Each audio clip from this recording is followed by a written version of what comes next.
Hi, ladies and gentlemen. I'm Mayor Mark Boughton from the City of Danbury, and it's my honor and clearly so critically important for us to remember 9/11.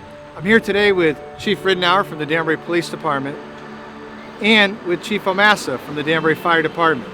We can't have our traditional outdoor ceremony because of COVID-19, but we also wanted to send a message how important it is that each of us remember, reflect, and honor those that gave their lives on that tragic day. Today is an important time for all of us to take a step back and reflect on the importance of our public safety services and on the importance of the men and women who span the globe right now defending the very cause of liberty. This has been a long battle in terms of fighting terrorism, and we'll continue to do that, each of us in our own way, as we move forward in the future. But today, we take a moment to remember the Danbury area victims of 9/11. Their names are inscribed on this memorial on Main Street. Take a moment when you have a chance this weekend and read them. Today we remember Christopher J. Blackwell, FD New York, who was with Rescue Company 3 and died at the World Trade Center. We remember Eric Brian Evans, an insurance manager with Ion Corporation, who died at the World Trade Center. We remember Robert Higley II, Client Services, Ion Corporation, World Trade Center. We remember Michael Grady Jacobs, Vice President of Fiduciary Trust International, World Trade Center. We remember James Thomas Waters Jr., Senior Vice President of Keefe, Bruyette and Woods, died at the World Trade Center. We remember Candace Lee Williams, a junior at Northeastern University, who died on Flight 11. We remember Judith Florence Hoffmiller, a consultant with J.H. Marsh and McClellan, who died at the World Trade Center. We remember H. Joseph Heller, a commodities broker with Car Futures, who died at the World Trade Center. And we remember Tyler V. Ugolin, a research associate with Fred Elger Management, who died at the World Trade Center. These are the Danbury area victims, and these are the people, along with the 3,000 other victims, that we take a moment out to remember and to thank.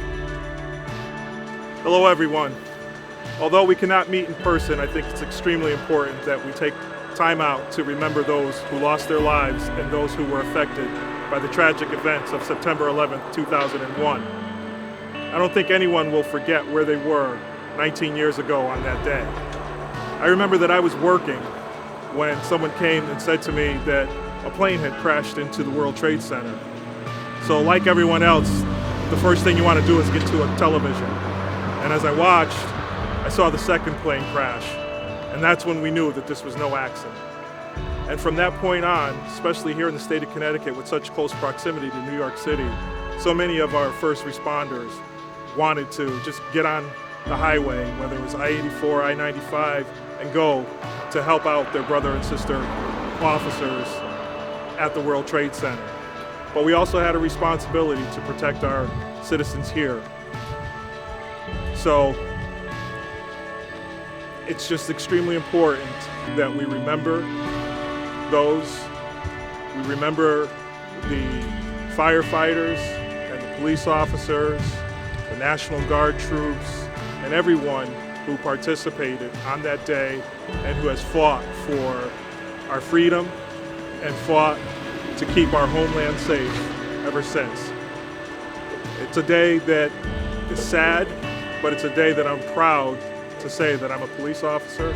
It's a day that I think all first responders will remember as a day to define what we do from here and forever. So thank you for this time. Thank you, Chief Ridenhour, and thank you for all the great work that you and the Danbury Police Department do for us, the citizens of Danbury. Now, we'll hear from Chief Omasta from the Danbury Fire Department. Thank you, Mayor Boughton. Thank you, Chief Ridenhour. It was hard to believe 19 years ago when those planes hit the towers. Like the Chief mentioned and the Mayor, no one will forget what they were doing that day. Geographically, New York City is so close to Danbury, and like the Chief said, we all wanted to go down and help our fellow firefighters, police officers, EMS workers, and citizens. I was home the day after the attacks. We got a call from another firefighter who was down at ground zero. They said they needed help. So I looked at my wife, she looked at me, she said, "You gotta go." So we hopped the train to Grand Central, got off the train, there was a bus waiting for us, and it was so surreal. The bus ride to Ground Zero, people were lining the streets cheering for us.